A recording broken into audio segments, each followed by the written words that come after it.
Yeah, I can fix this.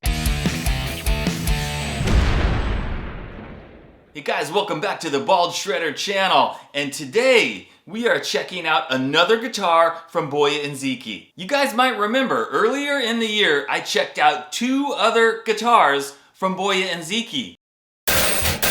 Now, in regards to this one, the Tele style, which they call the BZT-098 Classic style, there were two issues that I noticed right away, right out of the box. And no, guys, there's nothing broken and there is nothing defective about this guitar. I just need to do a couple of things that are really easy to do. So what are the two issues you're asking? Okay, well the first one was a whole bunch of sharp fret edges on the bottom and on the top. Guess how long it took me to take care of those sharp fret edges? I would say less than 3 minutes. I got this set of files from Home Depot for less than 10 bucks. I just took out one that's kind of like the square shape.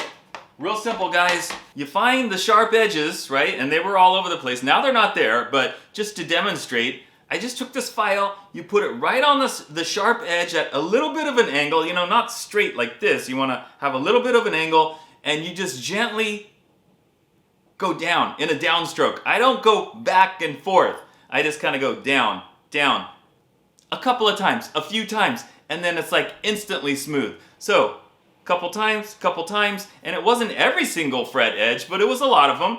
But again, real easy. Like I said, probably less than 3 minutes. The second issue was the action. This guitar had extremely high action when I got it. So the first thing I did was I checked the neck to see if it was straight. I adjusted the truss rod a little bit, which, you know, straighten it out, brings the action down a tad, but it was still way too high. Then I looked at the saddles. Well, the saddles were already really low, so I couldn't really lower down the saddles anymore. So that basically leaves me one option, and that is to shim the neck pocket. Now, how many of you out there have never shimmed a neck pocket and you're going, I don't know how to do that. I've never done that. I don't want to have to do that. I can't do that. Do you have a pair of scissors? Do you have a screwdriver? Do you have some paper, some construction paper? And if you don't have it, can you get a piece of construction paper? If you have those three things, then yes, you can shim the neck pocket. It's so easy and literally takes maybe like 15 minutes at the most. I've had to shim the neck pocket in tons of my guitars.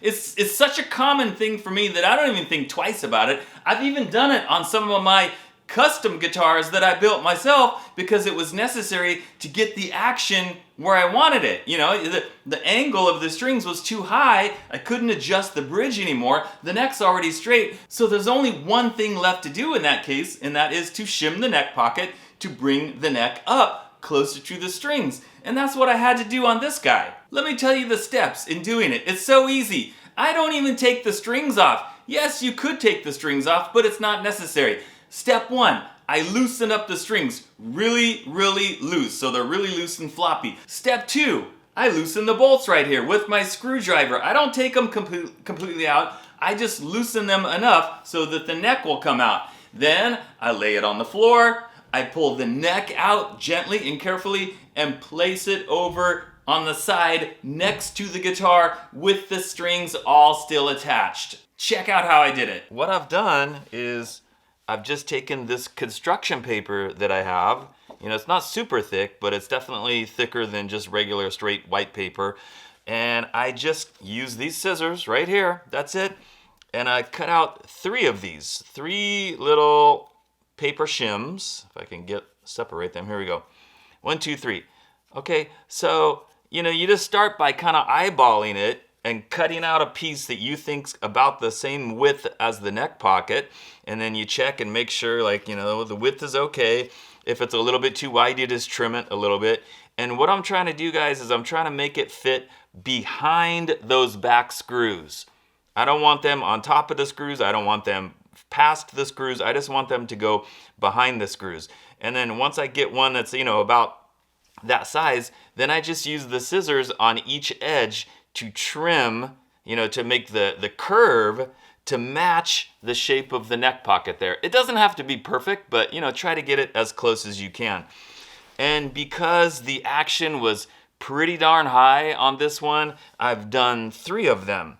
Sometimes I do 1, sometimes 2, and in rare instances 3. And 3 might be too much. I might put the whole thing back together and 3 would be like, it'd be too low. And then I'd have to take it apart again and then check it with 2 or maybe just 1. But I'm gonna go with 3 to begin with, and then I'm gonna put the whole thing back together, tune it up, and then we'll see how it is. But watch, guys, I just put them in like this. Right there, and right there. Okay, and then after that, I'm just gonna grab the neck. Make sure the strings don't get like under the neck or anything. Kind of put the strings back in the slots of the nut so I can pull it and tighten it without any issues. There, close enough. And then I'm kind of pulling on the neck so you can see all the strings are aligned. And then I just put it back in the neck pocket like that. Okay, all good. And then after that, I'm just gonna lift up the guitar. You gotta kind of hold it in place with your hand, and then I'm just gonna tighten the screws back up, and that's it. Then it's all back together, guys, okay? And then you tune it up. I adjusted the saddles, right? I was able to actually raise up the saddles a little bit, which was good because then all the screws weren't sticking up like they were. So after investing about 20 minutes of my time getting rid of the sharp ends on the frets and shimming the neck pocket, putting it back on, using my screwdriver, turning the tuning keys, tuning it back up, turning these little guys here just a tad to get it in a good position, and then this guitar plays like 100% better. Just think about that next time you order something, you get it, sharp fret edges, high action, or maybe something else, and just think, is this something that I could probably solve in a matter of minutes, fairly easily? Maybe watch a YouTube video on how to do it. Just think about that next time. All right, guys, now we've got to get to talking about this guitar. Let's start with a little mini jam.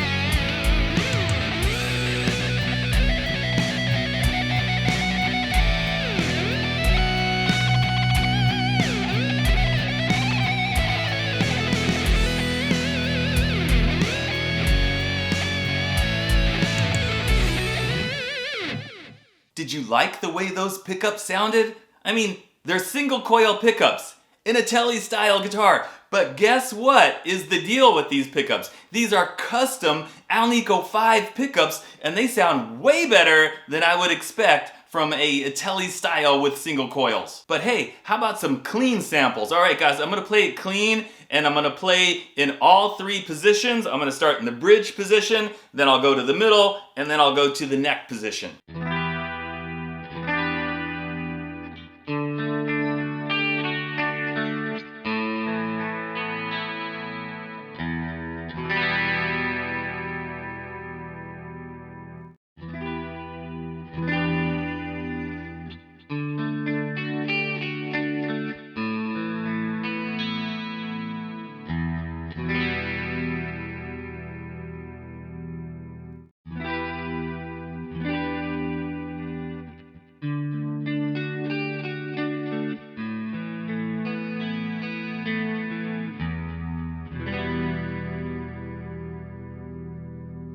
Alrighty guys, so this guitar really does have a lot of premium features and premium parts, and it's actually pretty darn well made. First of all, it's got stainless steel frets, and they're medium sized. They're not teeny tiny, they're not huge jumbo, but they're good sized frets. Stainless steel, good frets. It's got an alder body, which I really like because it's not too heavy. It's got a roasted maple neck, really beautiful. Look at that wood grain, really nice. The bridge has brass saddles, 1 volume, 1 tone, 3-way blade switch, bone nut, and pretty smooth 18:1 ratio tuners. And a couple of other things that probably get overlooked, but I think they're really cool and I really like it. It's the belly cut right here that makes it a lot more comfortable to hold it and play like this. And I also like how they did the connection here instead of having the neck plate, you know, and this is kind of shaved away a little bit, and a little bit shaved away right there, so a little bit more comfortable to play when you're up here on the upper frets. And this is pretty unusual for budget guitars on Amazon. This comes pre-installed with D'Addario strings. Now, like I said, guys, after I took care of the sharp edges and after I shimmed the neck and got the action lower to where I like it, feels a lot better, plays a lot better, but there is one thing that I'm not real thrilled with on this guitar, and that would be the thickness of the neck profile. It does have a C-shaped neck profile, but it's pretty thick and chunky, which is not great for me, but I think there are a lot of guys out there, as far as Tele style guitars, they like a chunkier neck profile. So this might be good for most of the people out there that are looking for this kind of guitar. And another cool thing here, guys, where the jack is right here, instead of being completely rounded, I don't know if you guys can see it in the video, but it's kind of flattened right there. You know, they just kind of flattened it out instead of being rounded like that. And that looks kind of neat. Now, this guitar sells right now for $269 on Amazon. And of course, I'm going to have a link for it down in the description if you want to check it out. All right, guys, that's it. Thanks for watching, and I'll see you next time.